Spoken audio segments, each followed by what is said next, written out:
Welcome, everybody. Hello, good morning, good afternoon, good evening, whatever time of day it is. It's a great time to be listening to Spirit Matters. And I'm so glad you're choosing to be here with us, whether it's your first time tuning in because a friend said, hey, you should check this out, or whether you're a longtime listener or anywhere in between.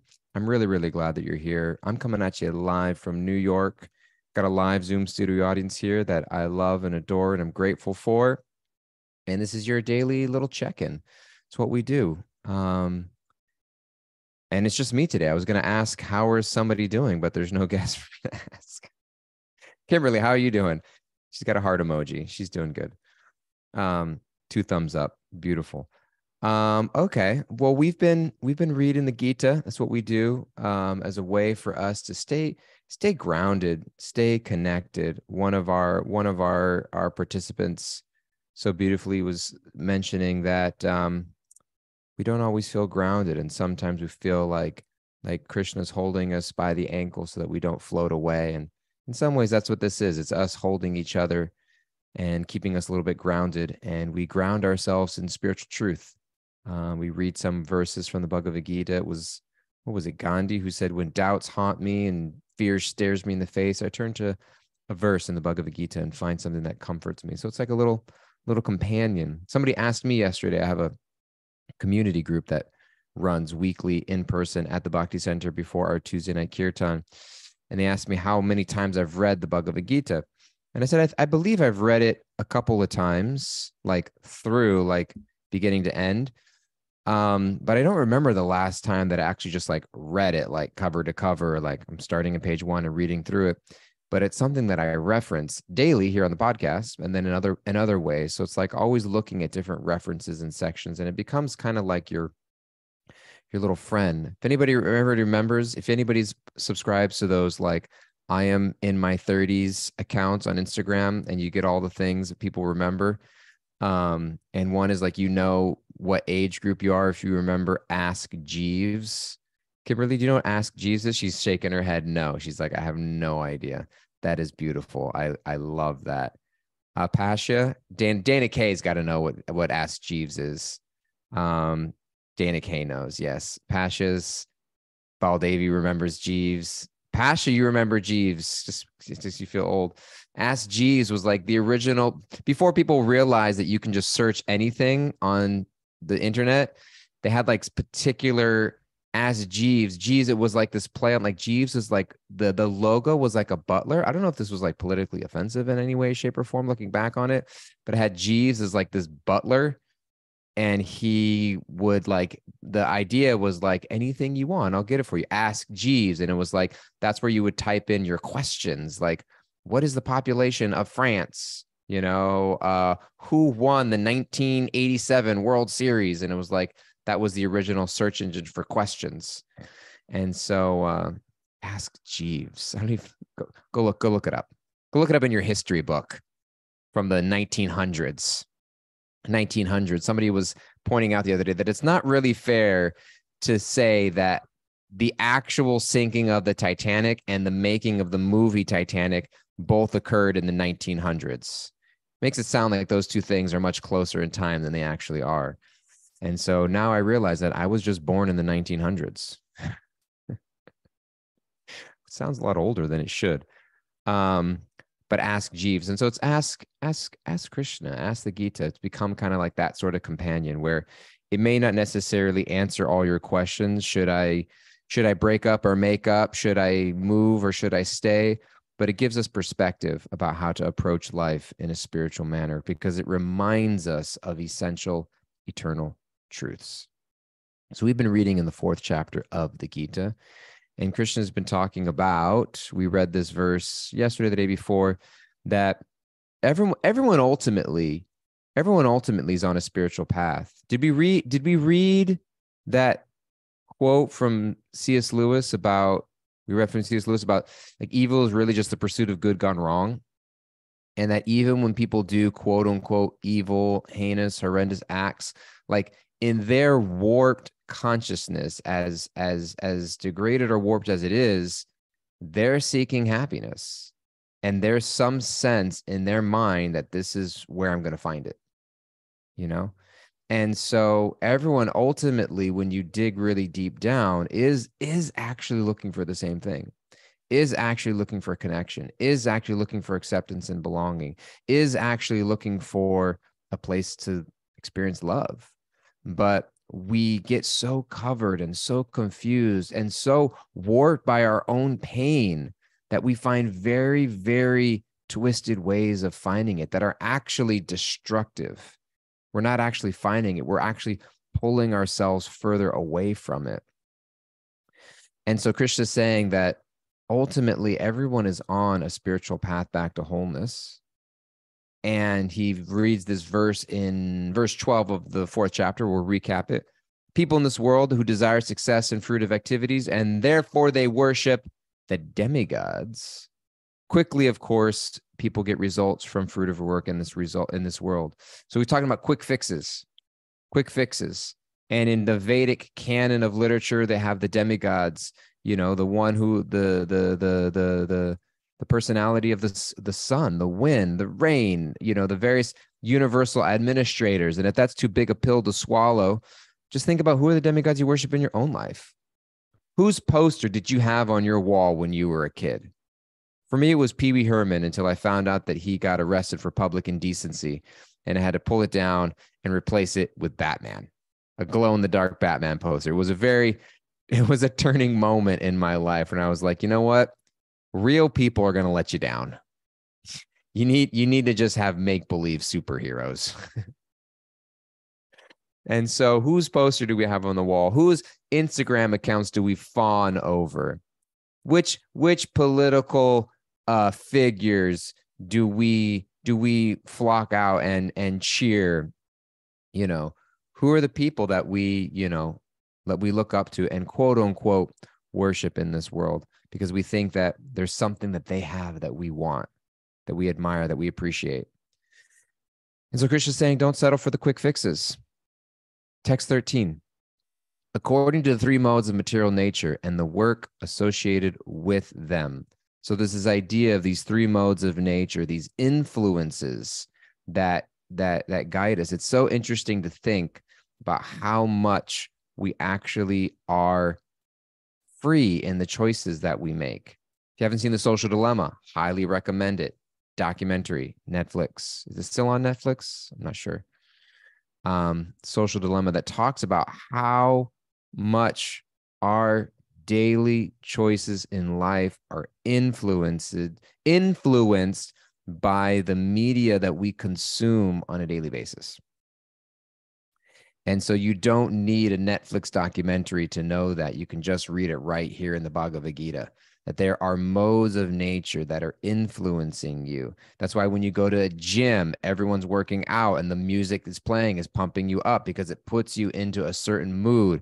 When you want to study, like I was just talking with somebody last night on the way home from the Bhakti Center and away from Kirtan. We live in the same neighborhood. We saw each other on the train.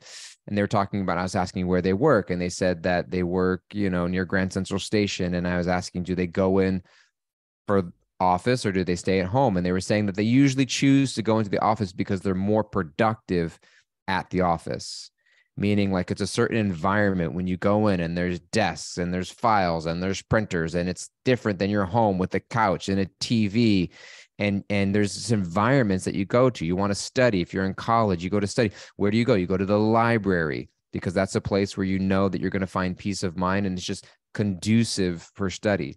So there are environments in our life, and spiritual people understand the influence of the environments in our life and how sounds and tastes and smells and sensations affect our consciousness. And we're conscious about the environments that we put ourselves in. So according to the 3 modes of material nature and the work associated with them, visions of human society are created by me. And although I'm the creator of the system, you should know that I'm yet the non-doer, being unchangeable. This is a powerful verse that there's a lot there that might get looked over. But he's talking about human nature. And I think that this gets lost a lot. And Arjuna in the Gita gets confused about this often when he asks a number of questions, because in one sense, the ultimate message of the Gita is surrender. It's the final message. Sharanam is the word that's used in 18th chapter, verse 66. Mam ekam sharanam vraja, just surrender. And Krishna is telling Arjuna to be detached, and he's telling him to not worry about outcomes. And he's telling Arjuna to just do his duty and to surrender to a higher power and to let go of the anxieties that come along with being attached to results and feeling like you're the controller. Anybody ever have that experience? That my level of anxiety directly correlates with the degree in which I think I'm the controller. My level of anxiety in life directly correlates with the degree to which I think I control the outcomes. It's my responsibility. How much of the outcomes in life are we stressing about? Not so much because we're so particularly concerned of the outcome, but because we may be concerned about what that outcome says about us. I'm a bad person. I'm a bad employee. I'm a bad father. I'm a bad mother. I'm a bad wife. I'm a bad spouse. I'm a bad friend. I'm just a SHITTY person. I feel like I got a toddler in the room with me. I was with a friend. We have a community group on Wednesday mornings I do online. And he was saying, I went to the dog PARK yesterday. And I was like, he's like, I can't say the word. Otherwise somebody will get excited and think that we're going out.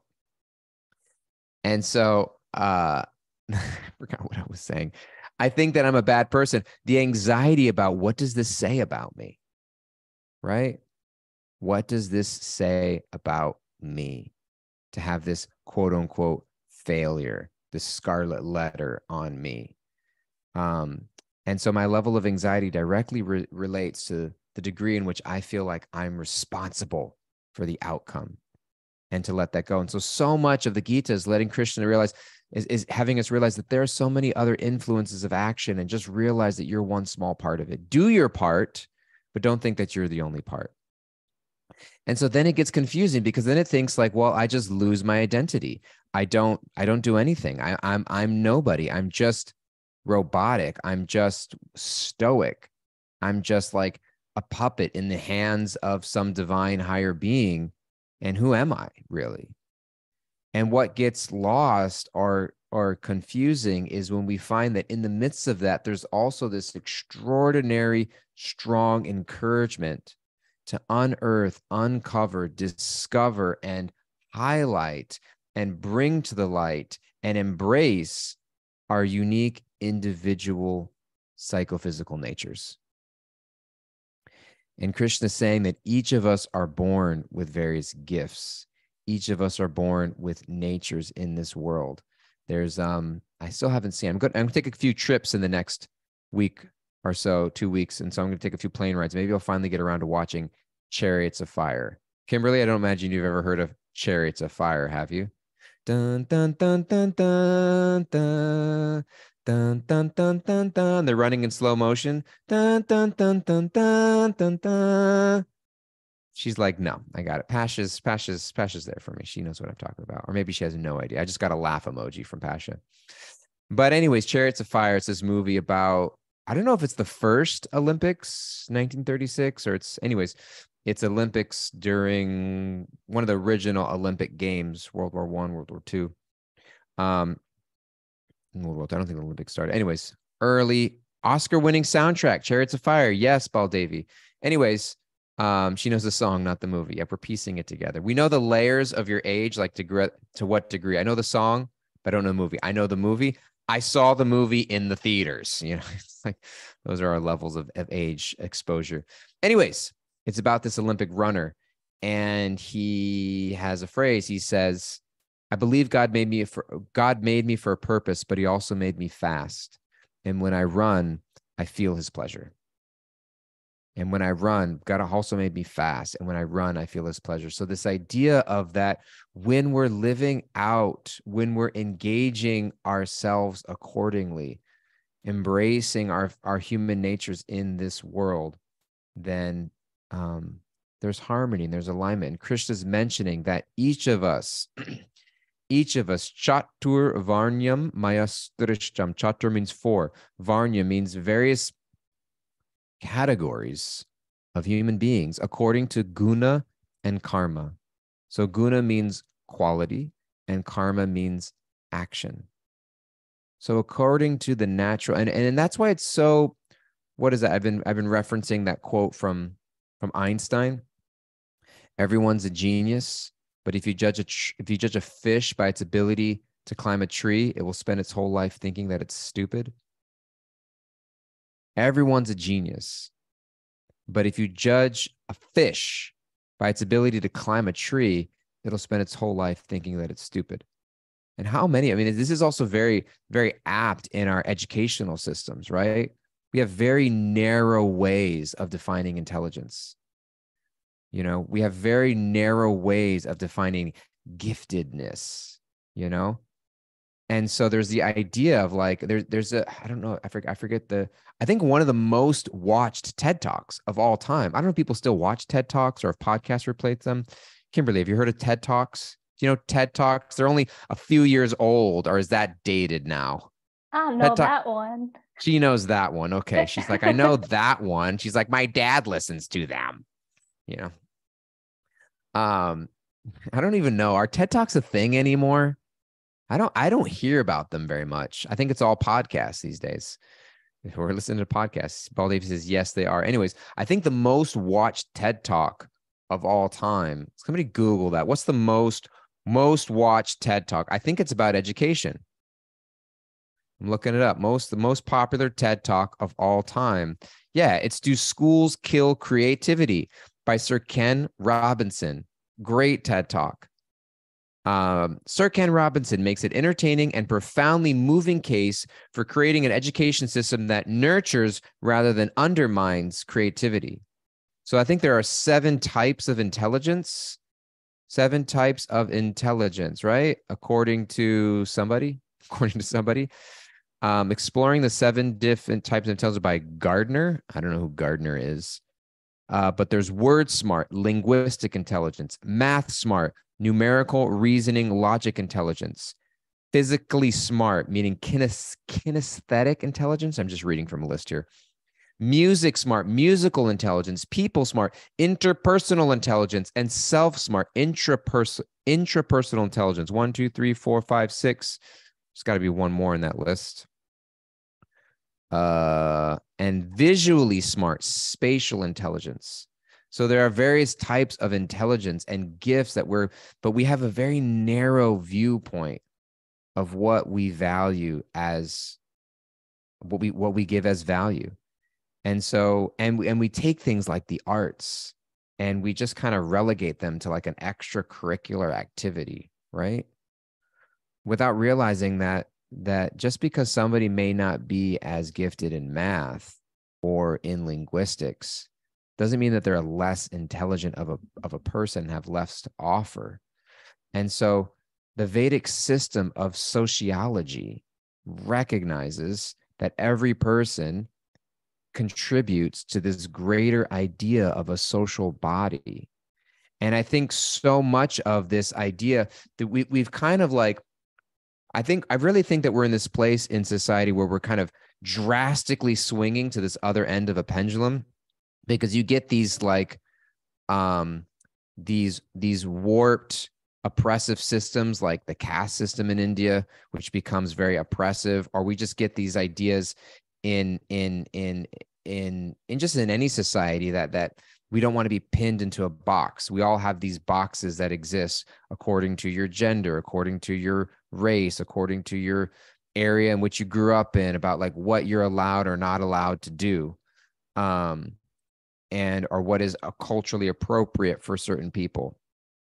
And so we want to break out of those boxes and feel like you can do anything you want, right? But the reality is like, I can do anything I want in some ways, but I can't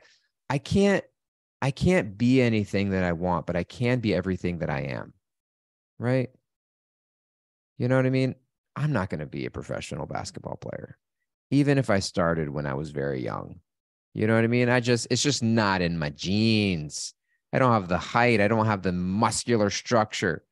And so, but I can play basketball and have fun and enjoy the game.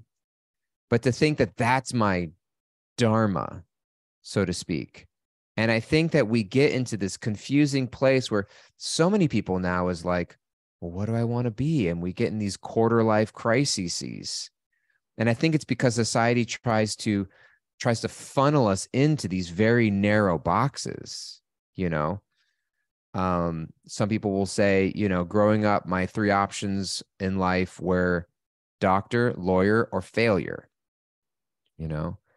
And I think that so much of what Vedic sociology and psychology and what we're learning in the Gita is this idea of taking the importance to recognize self-assessment. You know, don't just necessarily create a blank slate of who you are and what you want to do, but recognize that like you are in partnership with a divine higher power that has crafted a life for you. It's like beginning of the year vision boards. What do you want your 2023 to be? Well, maybe like what it's like that's why so many people get into astrology.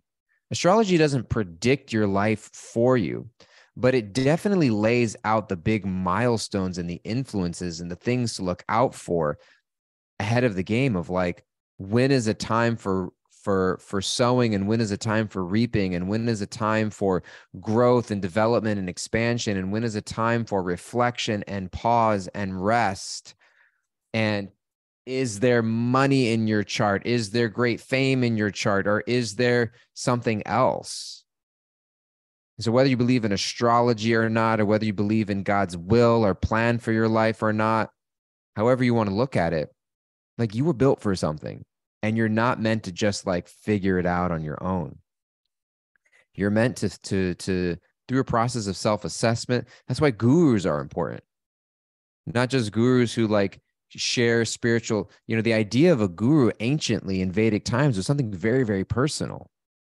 It wasn't like an old man with a beard on a hill that you would go and hike up to see once a year and ask the meaning of life. They were people in your life that knew you well enough that could guide you to help uncover your true nature. That's why in this very chapter, we're in chapter 4, I just read verse 13. A couple verses later, in verse 34, 20 verses later, Krishna says, just try to learn the truth by approaching a tattvavid, one who knows the truth, and inquire from them in a submissive mindset, not with ego, and render service, because service tills the soil of the heart in such a way that makes us receptive for wisdom to be planted. Those self-realized souls can impart knowledge unto you because they have seen the truth, and they can see deeper into who you are.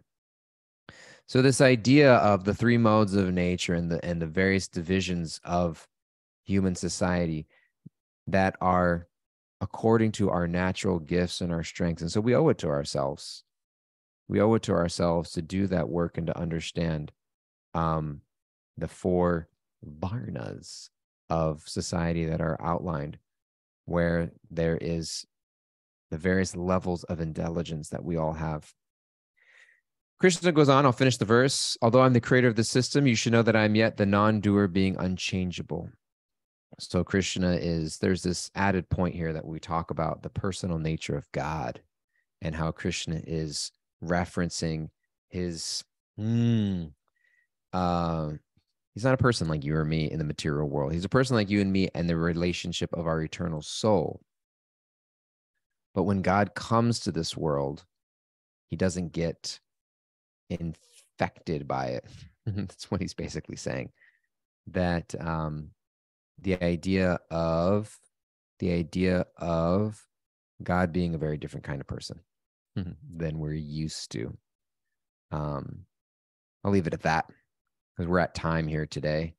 Thank you all so much for being here. We're going to take a moment to wrap it up with Kimberly. She's got some wrap it up notes. And then I got some announcements because we're going to be taking a couple days break from the podcast. We're not going to be here tomorrow. I'm going to be traveling. I'm probably not going to be here Friday or Monday.